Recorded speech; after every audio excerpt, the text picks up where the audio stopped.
If you want to lose belly fat, there are 3 stages in doing so, depending on where you are currently and where you want to go. The problem is that people tend to skip the steps in stages 1 and 2, which can make losing belly fat more difficult, including that you may have to eat less and you may even feel hungrier. Not good. The first stage is simple, though the goal is just to lose a few pounds. So it's mostly just a stepping stone for stage 2, where the goal is to get slim and actually lose the excess belly fat, which is where most people feel their best. However, most people skip the steps in this stage. I'll explain what to do in each stage shortly. And then for people who want to get ripped and show off a six-pack, you have stage 3, which requires the most discipline and where most people are not as happy because they're trying to lose more fat than is optimal for their body. Still possible though. Now it's only in stage 3 that you'll count calories and where you need to exercise. Still, that's what most people are told to do, even if they're starting off here or here. And even if your goal is really to get slim and feel your best, people will tell you to do the steps in stage 3, which is not only unnecessary, it can even make losing weight more difficult if you skip the steps in stages 1 and 2. So, if you have excess belly fat, do not skip the steps in stages 1 and 2. So let's take a look at these 3 stages to losing belly fat. First though, welcome back to my channel. I'm Ingun, a Norwegian Viking currently living in Portugal. I did my master's in physics and mathematics back in the day, though I found out my real passion is in nutrition science and how to live my best healthy life. So I'm now a nutrition researcher and I'm sharing with you what I know and what I learned along the way. So make sure you subscribe to my channel.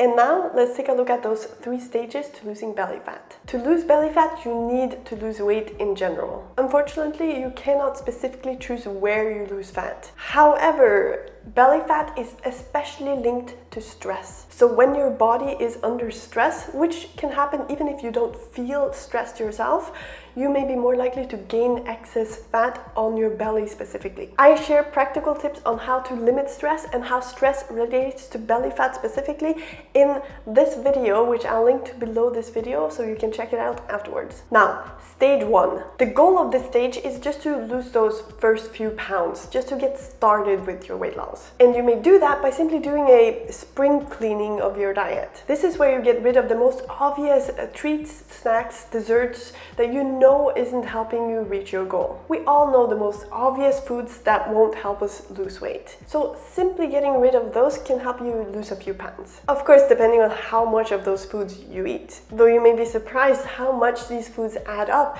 throughout the week if you just eat some here and there. Now, you don't necessarily need to be perfect here, though cleaning these out, especially from the weekdays, can make a decent difference. And if you need to replace these foods with other foods, that's also fine, as long as it's better quality foods. Now, if you're looking to actually get slim, you're going to want to do stage 2 as well. Now, as I mentioned, a lot of people skip the steps in stage 2 and head straight to the steps in stage 3, which in my opinion is a huge mistake because it can make weight loss or losing weight more difficult, and I'll explain why. In stage 2, the goal is to lose the excess fat. It's not to get as lean as possible, it's to lose the excess fat, which is what most people are really looking for. Now, you may lose the excess fat by optimizing your diet and helping your body's energy production. You see, in order for your body to burn calories, the part of your cells called the mitochondria takes fat or carbs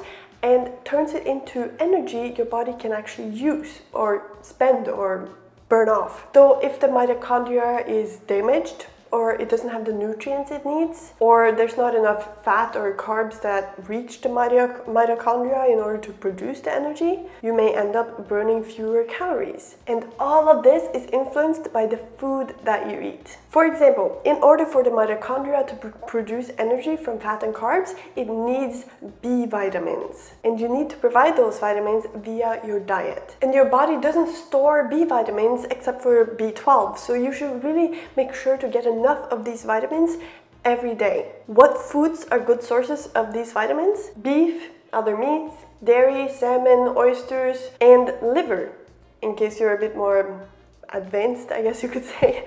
So really, which foods you eat and which you avoid is very important and can directly affect how many calories you burn off, even if you eat the same number of calories and do the same amount of physical activity, as for example illustrated with this study and this one right here. Not to mention, of course, that how hungry you get and how often you have cravings is also dependent on the types of food that you eat. So depending on the specific foods you choose to eat, you may either burn more calories naturally while also feeling more satiated and with fewer cravings, which I'm guessing we all agree would make weight loss easier, right? Or even if you eat the same number of calories, just choosing other foods, you may end up burning fewer calories while also feeling hungrier and with more cravings, which would of course make losing weight more difficult, right? So our goal should really be to help our body's energy production. So how do we do that? By the way, if you're enjoying this video, I would really appreciate if you gave it a thumbs up. Leave a comment below if you'd like. I'd love to hear from you. And make sure you're subscribed. And for lots more weight loss tips, follow me on Instagram at VikingIngun. So how can we help our body's energy production? Like I said, specific nutrients are required for this process within our body. So one of the most important things to do is to make sure we eat a nutritious diet with highly digestible foods. That includes animal foods, but also the most digestible plant foods. In addition, it's important to make sure our gut is doing okay. Because if our gut is not doing well, we may not digest the food as well as we should, and we may actually absorb particles from the food that we eat that we shouldn't actually be absorbing, and which may therefore cause inflammation within our body, which may then affect our energy production. This may be one of the main causes of weight gain that no one's talking about. More on this in an upcoming video, so stay tuned and make sure you're subscribed to my channel. Now, on top of all this, it's important to make sure we avoid foods that may actually cause damage to the mitochondria itself. Like, for example, the types of fat found in large amounts in vegetable oils made from seeds that may even be oxidized even before you consume them. Now, you may also want to use some specific tools to help with satiety in this stage. I talk about specific tools to help with that in this video right here, which I'll link to below this video, so check it out. Again, a lot of people skip this altogether and head straight to stage 3. So now let's take a look at stage 3, because I'm guessing you're going to recognize the steps here. In stage 3, what you do is you count calories and you exercise. Sounds like the typical advice for anyone who wants to lose weight, right? But the thing is, you don't actually need to do this unless your goal is to get ripped. And even then, you don't actually need to do this, count calories and exercise, before you actually get to the goal of stage 2, which is to get rid of the excess belly fat. However, if you do reach stage 3 and you want to get so lean that you can actually show off ab muscles, then you'll likely have to count calories. Maybe not forever, some people do, though it can depend a bit on what you're eating as well, though at least it's going to take a lot of discipline. And if you want to have a toned body and even show off ab muscles, you will have to exercise. In particular, you're going to have to do strength training in order to grow your muscles, because if you don't grow your muscles, they're not going to show. I'll get to my own experience shortly. Now, the point here is that you do not actually need to do this if you're starting off here or here, especially if your goal is to become slim. You do not need to count calories and use a ton of willpower to slim down if you address your diet in the right way and help your energy production like we talked about earlier. Plus, if you're starting off here or here and you skip the steps in stages 1 and 2, especially number 2, you'll make it a lot more difficult for yourself to lose the excess belly fat. And that's really what most weight loss programs do. Most weight loss programs are all about calories. Eat very few calories and exercise a lot in order to burn more calories. Now, like we talked about earlier, how many calories to eat in order to lose weight actually depends on what you eat, because what you eat affects your energy production, and how many calories you burn. Plus, if you on top of that make use of tools that may help with satiety, you may naturally eat just the right amount in order to lose weight without having to count calories. Basically, you're optimizing your diet in order to help your body function optimally, and your body will take care of the rest. Because in the end, what your body wants is for you to be fit and healthy. So if you provide your body with what it needs, you may be surprised how well your body treats you back. And when it comes to exercising in order to burn more calories, you have to check out my previous video on the shocking science of burning calories with cardio. Because as I explain and show there, doing more exercise won't necessarily lead to burning more calories in total. I know it sounds totally counterintuitive, so just do me a favor and check out that video. It's crazy. There's a reason why the more exercise you do, the less it seems to be working in the sense of burning calories. I'll link to the video below this video, so go check it out. Now, an important note.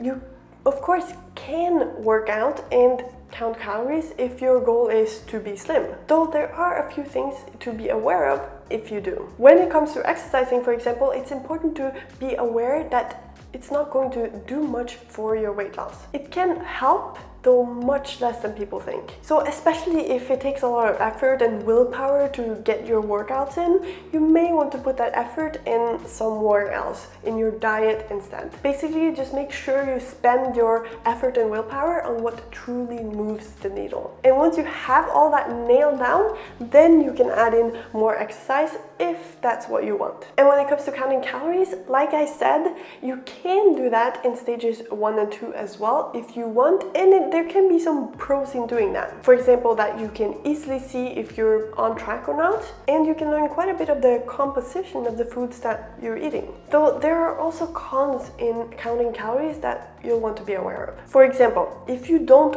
also make sure you optimize your diet and help your body's energy production, you may end up having to eat even fewer calories and having to stop eating while you're still hungry just to not go over your calories. This, like we talked about, makes weight loss more difficult and, in my opinion, a more miserable of an experience. Unnecessarily.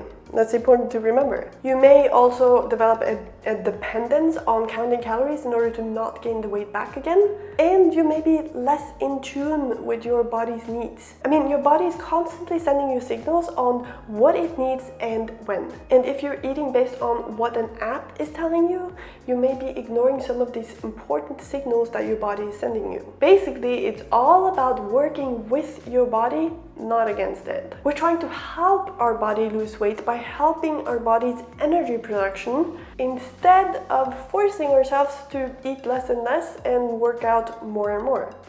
See the difference? I myself lost excess fat without exercising and without counting calories. It was only years later that I started counting calories because I'm researching nutrition and wanted to get a more detailed look at the nutrients that I was consuming. Actually, it was mostly for that, not really to count calories, though that's interesting as well for me. I also added exercise, not to burn more calories, but to build a strong and resilient body and to help shape my body. And I actually did manage to get abs. It wasn't actually my focus. I didn't really focus on ab exercises. It just kind of happened because of the types of exercises that I was doing. Now, note that I most certainly do not always track calories. For example, when this picture was taken, I was not tracking calories for quite a while. And actually, I still managed to lean down after spending weeks, I think it was probably a month or more, on a holiday with family and indulging myself. And that's one of the great things about understanding what types of foods help your energy production and also help you feel your best, including helping you feel satiated. Because for one, I didn't really gain that much weight, even though I spent weeks on a holiday and indulged myself. So it really gives you more freedom because the body is more efficient at producing energy from the fat and carbs that you eat. So you're less likely to store that as energy or fat on your body. Plus, this also makes it easier for you to get back on track if you, for example, go off track for a while. or even weeks on holiday. Now let's get back to those 3 stages. In stage 3, you'll have to exercise and you'll likely want to count calories because you're really fine-tuning here and you're going beyond what your body might find as the optimal amount of body fat. You're leaning down even more. It's still possible to do this without counting calories, though you'll have to be a lot more disciplined and know exactly what types of foods to eat. However, most people will tell you to skip the steps in stages 1 and 2 and head straight to the steps in stage 3, even if you're starting off with lots of excess belly fat. Now note that if you start off here, then your energy production may already be okay. Maybe you're already eating a decent diet. So counting calories and doing strength training may be all you need in order to get to here. Remember, those are the steps in stage 3. So if you're starting off here or here and you do not properly address your diet and energy production and instead just go ahead straight to counting calories and exercising, you may be making it a lot more difficult for yourself to lose the excess belly fat. But isn't it all about calories, you may be wondering? So if you just count calories to make sure you eat little enough and even add exercise to burn more calories, you'll lose the excess fat, right? But when you look at it like that, you completely disregard the fact that what you eat affects how much of the fat and carbs that you're eating can actually be turned into energy that your body can burn off. So yes, it is all about calories, though what you eat affects how many calories you burn. So if you choose what you eat wisely, you may even be able to eat more and still lose weight. Plus, what you eat affects your satiety and whether you feel happy eating a certain amount or feel miserable. Now, I'll be talking a lot more about how to help your body's energy production in upcoming videos so that you may lose weight naturally and with minimal effort. So stay tuned and make sure you're subscribed. If you'd like to know step by step how you may lose weight eating a diet that's designed to help your energy production, then check out my 90-day weight loss program called Slim by Science at slimbyscience.com. You'll find the link in the description of this video. And here are 2 of those videos you'll want to check out next, especially this one where you'll find out why doing more exercise may not help you burn more calories. Check it out. So before you do that, I would really appreciate if you gave this video a thumbs up, and I'll see you in the next one.